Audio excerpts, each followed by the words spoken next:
ओम नमः शिवाय। हर हर महादेव। भगवान भोलेनाथ की कृपा सदैव आप सभी के परिवार पर बनी रहे। माँ पार्वती ने भगवान शिव से एक सवाल पूछा, जिसके बाद भोले बाबा ने जो कथा सुनाई, उस कथा के कारण अमर हो गया कबूतर का जोड़ा। अमरनाथ धाम हिंदू श्रद्धालुओं के लिए बहुत महत्व रखता है। जम्मू कश्मीर की वादियों में स्थित अमरनाथ धाम जाने के लिए भगवान शिव के भक्त पूरा साल इंतजार करते हैं। चार धाम की तरह भक्तगण इस पूजनीय यात्रा को जीवन में एक बार करने की इच्छा तो अवश्य ही रखते हैं। अमरनाथ यात्रा के बारे में कहा जाता है कि यहाँ पर भोले बाबा की मर्जी के बिना भक्त नहीं पहुँच पाते हैं। जिसे भगवान शिव बुलाना चाहते हैं वही उनका दर्शन कर पाते हैं। और अमरनाथ यात्रा हर साल जून जुलाई के महीने में प्रारंभ होती है। और हम सभी जानते हैं कि आज के इस पावन दिन से अमरनाथ यात्रा प्रारंभ हो चुकी है। तो आज ही के इस पावन दिन पर मैं आप सभी के लिए लेकर के आई हूँ बहुत ही रोमांचक अमरनाथ की कथा, जिसे भगवान शिव ने स्वयं माता पार्वती को सुनाया था। तो आइए सुनते हैं इस पावन पवित्र कथा को। पुराणों में वर्णित है कि एक बार माता पार्वती ने भगवान शिव से पूछा कि प्रभु, आप तो अजर अमर हैं और मुझे देखिए, मुझे तो हर जन्म के बाद एक नए स्वरूप में आकर फिर से वर्षों की कठोर तपस्या के बाद आपको पाना होता है। आखिर मेरी ही इतनी कठोर तपस्या क्यों, मेरी ही ऐसी परीक्षा क्यों? और ये जो आपके कंठ में पड़ी हुई नरमुंड माला है तथा आपके अमर होने का रहस्य क्या है? कृपा करके मुझे आप ये बताइए। भगवान शिव ने माता पार्वती से एकांत और गुप्त स्थान पर अमर कथा सुनने को कहा, जिससे कि अमर कथा कोई अन्य दूसरा जीव ना सुन पाए, क्योंकि जो कोई भी इस अमर कथा को सुन लेता है वो अमर हो जाता है। पुराणों के मुताबिक शिव ने पार्वती को इसी परम पावन अमरनाथ की गुफा में अपनी साधना की अमर कथा सुनाई थी, जिसे हम अमरत्व कहते हैं। कहते हैं कि गुप्त स्थान की तलाश में महादेव ने अपने वाहन नंदी को सबसे पहले छोड़ा। नंदी जिस जगह पर छोड़े गए थे उसे ही पहलगाम कहा जाने लगा। अमरनाथ यात्रा भी यहीं से प्रारंभ होती है। यहाँ से थोड़ा आगे चलने पर भोलेनाथ ने अपनी जटाओं से चंद्रमा को अलग कर दिया। जिस जगह ऐसा किया वह चंदनबाड़ी कहलाती है। उसके बाद गंगा जी को पंचतरणी में और कंठाभूषण सर्पों को शेषनाग पर छोड़ दिया। इस प्रकार इस पड़ाव का नाम शेषनाग पड़ा। अमरनाथ यात्रा में पहलगाम के बाद अगला पड़ाव जो है वो है गणेश टॉप। और मान्यता है कि इसी स्थान पर महादेव ने अपने पुत्र गणेश को भी छोड़ दिया था। इस जगह को महागुणा का पर्वत भी कहते हैं। इसके बाद महादेव ने जहाँ पिस्सू नामक कीड़े को त्यागा वह जगह पिस्सू घाटी है। इस प्रकार महादेव ने अपने पीछे जीवनदायिनी पांचों तत्वों को स्वयं से अलग किया। इसके पश्चात पार्वती संग एक गुफा में महादेव ने प्रवेश किया।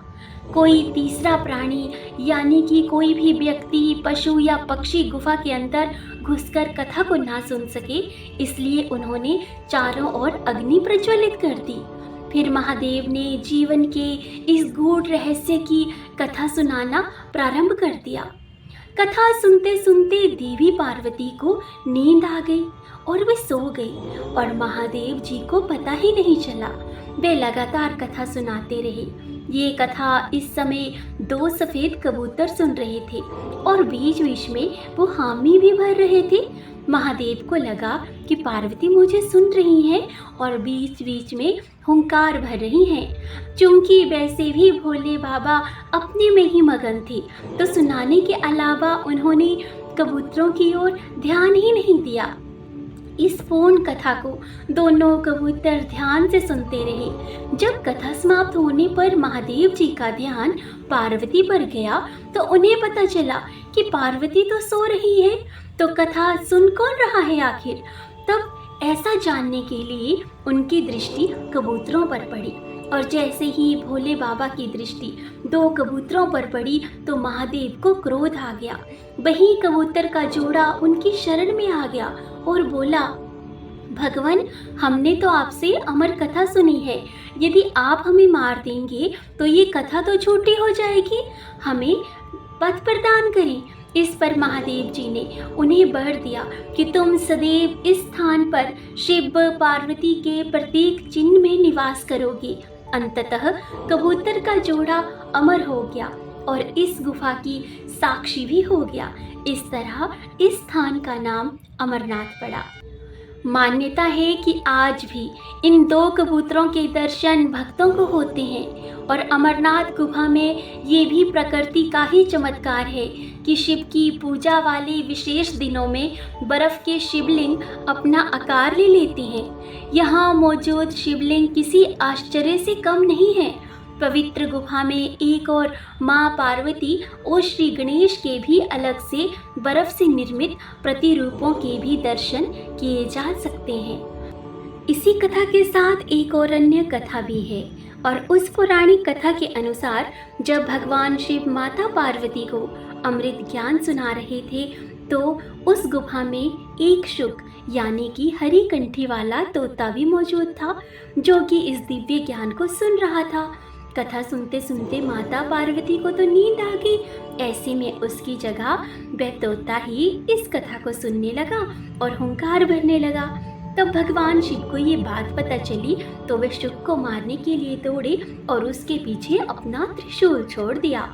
शुक अपनी जान बचाने के लिए तीनों लोकों में भागता रहा और फिर व्यास जी के आश्रम में आ गया, जहाँ वह सूक्ष्म रूप धारण कर व्यास जी की पत्नी के मुख में घुस गया और उनके गर्भ में रह गया। पुरानी कथा के अनुसार 12 वर्ष तक वे उस शुक जो था उसी गर्भ में रहा। एक बार भगवान कृष्ण ने स्वयं आकर उस शुक को आश्वासन दिया कि वे बाहर आने पर तुम्हारे ऊपर माया का कोई भी प्रभाव नहीं पड़ेगा। इसके बाद वह गर्भ से बाहर निकला और व्यास जी का पुत्र कहलाया। शुक ने गर्भ में ही वेद, उपनिषद, दर्शन और पुराण आदि का ज्ञान प्राप्त कर लिया था। गर्भ से आते ही वे तपस्या के लिए और बाद में शुकदेव मुनि के नाम से इस दुनिया में प्रसिद्ध हो गए। तो आज हमने सुनी पावन पवित्र अमरनाथ गुफा की कथा। इसी के साथ हम मिलेंगे एक और नए विषय के साथ, एक और नई जानकारी के साथ। और अगर आपने अभी तक मेरे चैनल को सब्सक्राइब नहीं किया है तो आप इसे अवश्य सब्सक्राइब कीजिए, क्योंकि आपको नित्य इसी तरह से ही भगवान भोलेनाथ की अन्य कथाएं भी सुनने के लिए मिलती रहेंगी। तो मिलेंगे जल्द ही एक और अन्य नए विषय के साथ। तब तक आप सभी अपना और अपनों का ख्याल रखिए। हर हर महादेव।